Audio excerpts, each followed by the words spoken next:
MK party confirming now that its former convener in Mpumalanga, Mary Phadi, that her leadership has, her membership rather, has been terminated. Party spokesperson Nhlamulo Ndhlela joins us via video link. Nhlamulo, good morning. Thanks for your time.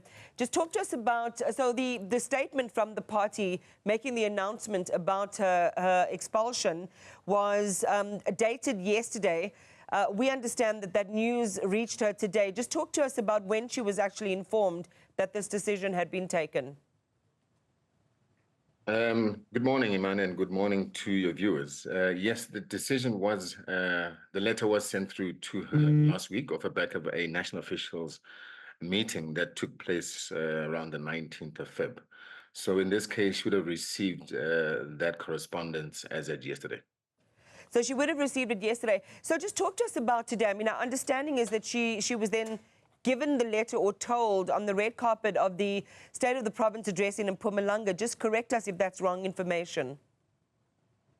Well, I'm not going to speculate in terms of, whether she received it in that way or not. What we can confirm is that she has received the letter as was expected on our end. All right, received it yesterday or today? She was sent the letter yesterday. She would have received it yesterday, and maybe even an actual physical copy today delivered. Now, whether it was at the legislature or at the office, that's a different story. But she's received the correspondence. All right. And Nhlamulo, all of this relates to, and if I'm reading then just some of the detail from the actual announcement around her suspension, it details things like previous conduct, her decision to take the MK to court without exhausting internal remedies, and previously ignoring correspondence from the party to her. And this, from what we understand, relates to who the rightful leader in Mpumalanga is, whether it is her or whether it is weSizwe Mkhwebane. So just talk to us again around the reasons for the party making this decision to suspend and cancel her membership. Well, this is not without exhausted engagement and discussions prior to even the initial letter being sent to Mary Phadi, which then obviously led to her taking the party to court. That order was then obviously issued without our contestation.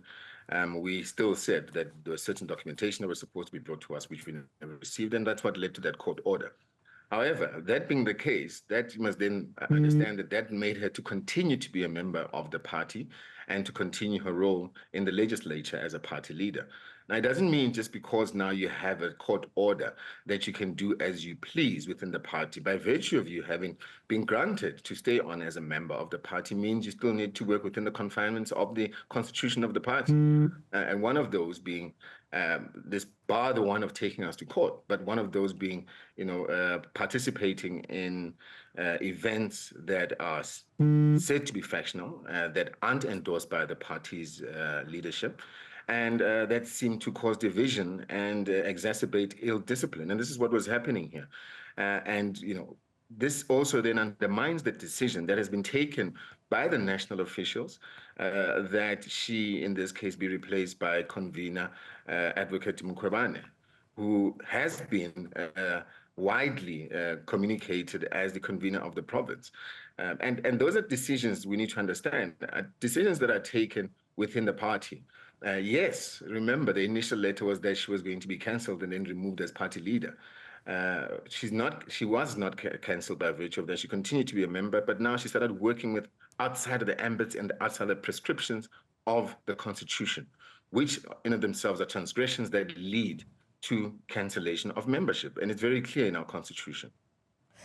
All right, so just to understand, and I don't have the merits of the Mpumalanga High Court ruling which reinstated her.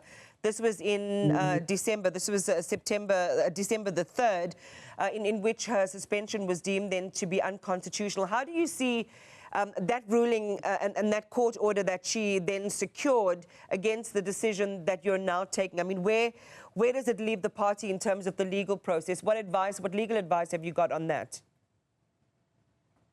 Well, naturally, she is a party leader.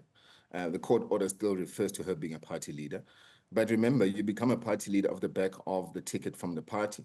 We're saying that as a member of the party, and as per the prescripts of the Constitution, she has flouted those. And after continuous discussions with her, she has flouted those. Will she stay on as a member of as a party leader? Of course, it's a court order, but let's not forget that that court order was issued without our representation. We were never given an opportunity as the party to even give any representations as to why we're going about the decision that we're taking initially that led to the court case. So, that process is still ongoing. We're still going to continue in court because remember, this is a person that has now got access to the bank accounts of the party. Still, and after continuous requests that she hand over the bank accounts and centralize them, like all the other provinces have done, she continues to be rogue and not take instructions from the party. So we cannot continue in that manner. We're a party that is stabilizing. We're building structures. We are focusing on building programs of action that are aimed at winning us the local elections. And the last thing we need is to be having comrades that are ill-disciplined and that are not going to be taking the interests of the people that voted for them and the party.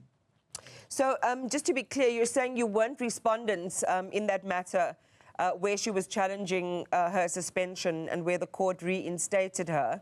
So in your mind, as a party, you're saying you're still going to pursue legal action. I'd like a little more detail on what that might actually be. But you do not believe that you are in contempt of court or breaking the law when it comes to that initial order which endorsed her leadership or her position that she held in the MK party at that time?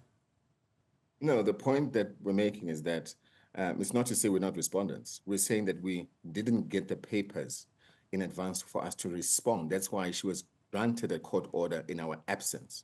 And this is an absence of us even making our submission. So that court order went unchallenged is effectively what I'm saying. That's the point I wanted to make, one. And that court order said the following, that she maintains her membership and she maintains her role as party leader within the legislature. Now, the issue of removing her from the legislature, that has to be off the back of a court order in effect pertaining to the speaker that would have to be submitted. That's a different process. But we're saying within the party, in terms of her membership and within, because even the same court order, let her maintain her role as a member of the party. So we're working within the prescripts of the same order that keeps her as a member of the party. And it doesn't mean that just because there's a court order that keeps you as a member of the party, that you can be a renegade and go and work outside of the disciplines of the Constitution. It's going to be an interesting one. It's going to be an interesting one to watch in Nhlamulo because, as you say, you were given the chance to respond. For whatever reason, that response wasn't forthcoming. And also on two key issues, that she retains both the leadership and a presence in the legislature. Are you not just delaying a repeat of the same developments from last year again now? I think I'd be repeating myself for the third time if I said that we never received any papers from the court for us to even pursue a response. Okay. And that's the situation that led to an order being granted against us in our absence and in absence of any responses that would have come from our end or our part of the. So we never got to respond. She was issued an interim order, off the back of our absence, and that's that. So we've never had an opportunity to even challenge this. It came right after. How we found out about it was obviously after the order was granted for her to maintain her role as party leader. Have you heard from her or her representatives? I mean, I know that this all happened, that this was officially communicated yesterday, but have you received any response from her or her representatives as to how she's going to manage things going forward? Well, I guess it's still early days. As you would have highlighted, she received the physical and yesterday the digital correspondence. So, pending that, I guess they would have to, with their attorneys and their lawyers, look at the papers, the letter, and take it from there. It's a moment, of course, which I imagine would leave some of your members puzzled, wondering what's going to happen next. So what is the party line in this moment to those who are wondering, well, what happens in the legislature? Who then is leading the MK party in Mpumalanga from the MK party's perspective?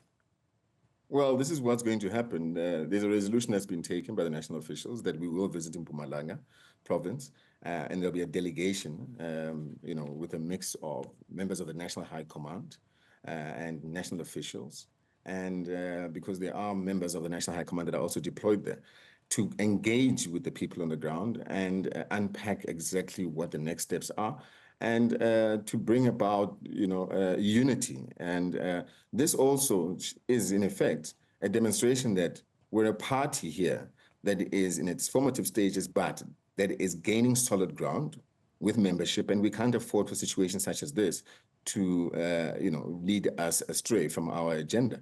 And this is also testament that as a party with a constitution, the constitution works, and we have to follow the prescripts of the constitution, regardless of who you are. So in this case, we're following the prescripts of the constitution, working within the ambits of the party. Remember, there's a court process and there's an ambit of the party. Here, we're working within the ambits of the party, and if we have to defend our position, we'll do so. What is the status then, or what is the title that Advocate weSizwe Mkhwebane bears today? Advocate weSizwe Mkhwebane is Advocate weSizwe, Commander Convener of Mpumalanga Province. That's never changed ever since she was announced. We've never said any other thing. We've never communicated any other way. And she stays being the convener of Mpumalanga Province, including the provincial detachment that has been appointed and put in place to start formulating the structures within the province. All right, Nhlamulo, thank you very much for talking to us this morning, adding some clarity and perspective from the MK Party's position on the cancellation now of the membership of Mary Phadi.